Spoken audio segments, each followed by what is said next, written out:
고린도전서 13장. 내가 만일 사람의 언어와 천사들의 말을 한다 할지라도 내게 사랑이 없으면 울리는 징이나 소리나는 꽹과리와 같을 뿐입니다. 내가 만일 예언하는 은사를 가지고 있고 모든 비밀과 모든 지식을 알고 또 산을 옮길 만한 믿음을 가지고 있다 할지라도 내게 사랑이 없으면 나는 아무것도 아닙니다. 내가 만일 내가 가진 모든 것으로 남을 돕고 또 내 몸을 불사르게 내줄지라도 내게 사랑이 없으면 나는 아무 소용이 없습니다. 사랑은 오래 참고 친절하며, 사랑은 시기하지 않으며, 자랑하지 않으며, 교만하지 않으며, 무례하지 않으며, 자기 유익을 구하지 않으며, 성내지 않으며, 원한을 품지 않으며, 불의를 기뻐하지 않으며, 진리와 함께 기뻐하고, 모든 것을 덮어주고, 모든 것을 믿으며, 모든 것을 바라고, 모든 것을 견딥니다. 사랑은 결코 없어지지 않습니다. 그러나 예언도 사라지고 방언도 그치고 지식도 사라질 것입니다. 우리는 부분적으로 알고 부분적으로 예언합니다.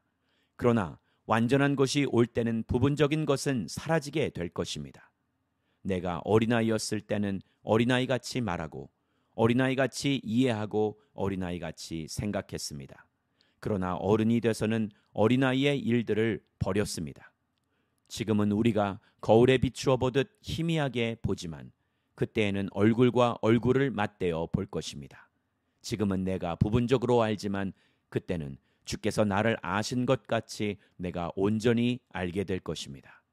그러므로 믿음, 소망, 사랑 이 세 가지는 언제까지나 남아 있을 것인데 이 가운데 가장 위대한 것은 사랑입니다. 고린도전서 14장. 사랑을 추구하십시오. 신령한 것들을 열심히 구하되 특히 예언하기를 간절히 구하십시오. 방언을 말하는 사람은 사람들에게 말하는 것이 아니라 하나님께 말하는 것입니다. 아무도 이것을 알아들을 수 없습니다. 이는 그가 영으로 비밀을 말하는 것이기 때문입니다. 그러나 예언하는 사람은 사람들을 세워주고 격려와 위로의 말을 합니다. 방언하는 사람은 자신에게 도움이 됩니다. 그러나 예언하는 사람은 교회를 이롭게 합니다. 나는 여러분이 모두 방언을 말하기를 원하지만 그보다도 예언하기를 더욱 원합니다. 누가 방언을 통역해 교회를 이롭게 하지 못한다면 방언하는 사람보다 예언하는 사람이 더 훌륭합니다. 이제 형제들이여, 만일 내가 여러분에게 가서 방언만 하고 계시나 지식이나 예언이나 가르침을 전하지 않는다면 여러분에게 무슨 유익이 있겠습니까? 필이나 수금같이 생명이 없는 악기가 소리를 낼 때도 각기 뚜렷한 소리를 내지 않는다면 피리를 부는 것인지 수금을 타는 것인지 알 수 없지 않습니까? 또 나팔이 불분명한 소리를 낸다면 누가 전투를 준비하겠습니까? 이와 같이 여러분도 혀로 이해할 수 있는 말을 하지 않는다면 그 말을 어떻게 알 수 있겠습니까? 여러분은 허공에 대고 말하는 격이 될 것입니다. 세상에는 수많은 종류의 말소리가 있으나 뜻이 없는 말은 하나도 없습니다. 그러므로 만일 내가 그 말의 뜻을 알지 못한다면 그 말하는 사람에게 나는 외국 사람이 되고 그 말하는 사람도 내게 외국 사람이 될 것입니다. 이와 같이 여러분은 성령의 은사들을 간절히 원하는 사람들이니 교회를 위해 더욱 풍성하게 받기를 구하십시오. 그러므로 방언을 하는 사람은 통역할 수 있기를 기도하십시오. 만일 내가 방언으로 기도하면 내 영은 기도할지라도 내 이성은 이해하지 못합니다. 그러면 어떻게 해야 하겠습니까? 나는 영으로 기도하고 또한 이성으로 기도할 것입니다. 내가 영으로 찬미하고 또한 이성으로 찬미할 것입니다. 만일 그렇지 않고 여러분이 영으로만 감사한다면 은사를 받지 못한 사람은 여러분이 무슨 말을 하는지 알지 못하는데 어떻게 여러분의 감사에 아멘 할 수 있겠습니까? 여러분이 감사를 잘했다 할지라도 다른 사람에게는 도움이 되지 못합니다. 내가 여러분 모두보다 방언을 더 많이 함으로 하나님께 감사를 드립니다. 그러나 나는 교회에서 사람들을 가르치기 위해 방언으로 1만 마디 하는 것보다 깨달은 이성으로 5마디 말하기를 원합니다. 형제들이여, 생각하는 데는 어린아이가 되지 마십시오. 악한 일에는 어린아이가 되고 생각하는 데는 어른이 되십시오. 율법에 기록되기를 내가 방언을 말하는 사람들의 혀와 외국 사람의 입술을 통해 이 백성에게 말할지라도 그들은 내 말을 듣지 않을 것이다라고 했습니다. 그러므로 방언은 믿는 사람들을 위한 것이 아니라 오직 믿지 않는 사람들을 위한 표적이며, 예언은 믿지 않는 사람들을 위한 것이 아니라 믿는 사람들을 위한 것입니다. 그러므로 만일 온 교회가 모여 모두 방언으로 말한다면 은사를 받지 못한 사람들이나 믿지 않는 사람들이 들어와서 듣고 여러분에게 미쳤다고 하지 않겠습니까? 그러나 만일 모두가 예언을 하면 믿지 않는 사람들이나 은사를 받지 못한 사람들이 들어와서 듣고는 모든 사람에 의해 잘못을 질책받고 심판을 받아 그 마음속에 숨은 것들이 드러나게 됩니다. 그래서 그들은 엎드려 하나님을 경배하며 참으로 하나님께서는 여러분 가운데 계십니다라고 인정할 것입니다. 형제들이여, 그러면 어떻게 해야 하겠습니까? 여러분이 모일 때 각각 찬송도 있고 가르침도 있고 방언도 있고 계시도 있고 통역도 있으니 모든 것은 교회를 이롭게 하기 위해 하십시오. 누가 방언을 하려고 하면 두 사람이나 혹은 세 사람 정도가 말하되 차례대로 하고 한 사람은 통역을 하십시오. 만일 통역할 사람이 없다면 교회에서는 잠잠하고 자신과 하나님께만 말하십시오. 예언하는 사람은 둘이나 셋이서 말하고 다른 사람들은 그것을 분별하십시오. 만일 앉아있는 다른 사람에게 계시가 내리면 먼저 말하던 사람은 잠잠하십시오. 그러면 모든 사람이 한 사람씩 차례로 예언을 할 수 있어 모두가 다 배우고 모두가 다 격려를 받게 될 것입니다. 예언하는 사람들의 영은 예언하는 사람들에 의해 통제를 받습니다. 하나님은 무질서의 하나님이 아니라 평화의 하나님이십니다. 성도의 모든 교회에서 그렇게 하고 있듯이 여자들은 교회에서 잠잠하십시오. 여자들에게는 말하는 것이 허락돼 있지 않으니 율법에서도 말하는 것과 같이 여자들은 복종하십시오. 만일 무엇을 알기를 원한다면 집에서 남편에게 물어보십시오. 여자가 교회에서 말하는 것은 부끄러운 일이기 때문입니다. 하나님의 말씀이 여러분에게서 나왔습니까? 또는 여러분에게만 임했습니까? 만일 누구든지 자신을 예언자나 신령한 사람으로 생각한다면 그는 내가 여러분에게 쓰는 것이 주의 명령임을 아십시오. 만일 누구든지 이것을 인정하지 않으면 그도 인정을 받지 못할 것입니다. 그러므로 내 형제들이여, 예언을 간절히 구하며 방언으로 말하는 것을 막지 마십시오. 모든 일을 적절하게 하고 또 질서 있게 하십시오. 고린도전서 15장. 형제들이여, 이제 내가 여러분에게 전한 복음을 되새겨 드리려고 합니다. 여러분은 이 복음을 전해받았고 또한 그 안에 서 있습니다. 만일 여러분이 내가 여러분에게 전한 그 말씀을 굳게 잡고 헛되이 믿지 않았다면 여러분은 그 복음으로 구원을 받습니다. 내가 전해받은 가장 중요한 것을 여러분에게 전했습니다. 그것은 그리스도께서 성경의 말씀대로 우리 죄를 위해 죽으시고 장사되셨다가 성경의 말씀대로 3일째 되던 날 다시 살리심을 받아 게바에게 나타나시고 그 다음으로 12제자에게 그 후 500명이 넘는 형제들에게 동시에 나타나셨으니 그 가운데 대부분이 지금도 살아있고 어떤 사람들은 잠들었습니다. 그 후에 야고보에게 나타나셨고 그 다음으로 모든 사도들에게, 마지막으로 다리 차지 못한 채 태어난 사람과 같은 내게도 나타나셨습니다. 나는 사도들 가운데 가장 작은 사람이요 사도라 불릴 자격도 없는 사람입니다. 이는 내가 하나님의 교회를 핍박했기 때문입니다. 그러나 오늘날 내가 나된 것은 하나님의 은혜로 된 것입니다. 내게 주신 그분의 은혜가 헛되지 않아 내가 어느 사도보다 더 많이 수고했습니다. 그러나 이것은 내가 한 것이 아니요 오직 나와 함께 하신 하나님의 은혜로 한 것입니다. 그러므로 나나 그들이나 우리가 이렇게 복음을 전파하고 있으며 여러분도 이렇게 믿었습니다. 그리스도가 죽은 사람들 가운데서 살아나셨다고 전파되고 있는데 왜 여러분 가운데 어떤 이들은 죽은 사람의 부활이 없다고 합니까?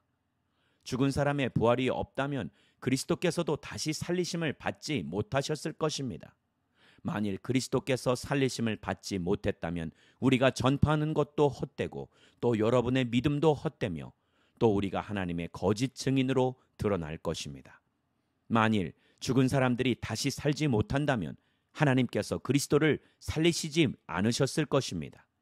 만일 죽은 사람들이 다시 살지 못한다면 그리스도께서도 살리심을 받지 못하셨을 것입니다.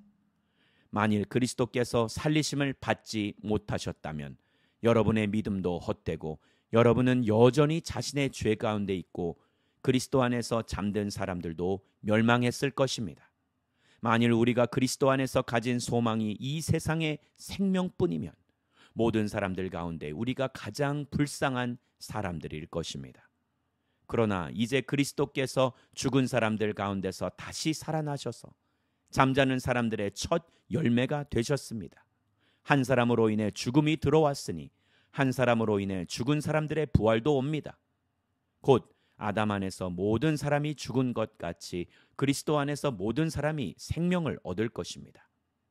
그러나 각각 차례대로 될 것이니 먼저는 첫 열매인 그리스도시요 그 다음은 그리스도께서 다시 오실 때 그분에게 속한 사람들입니다.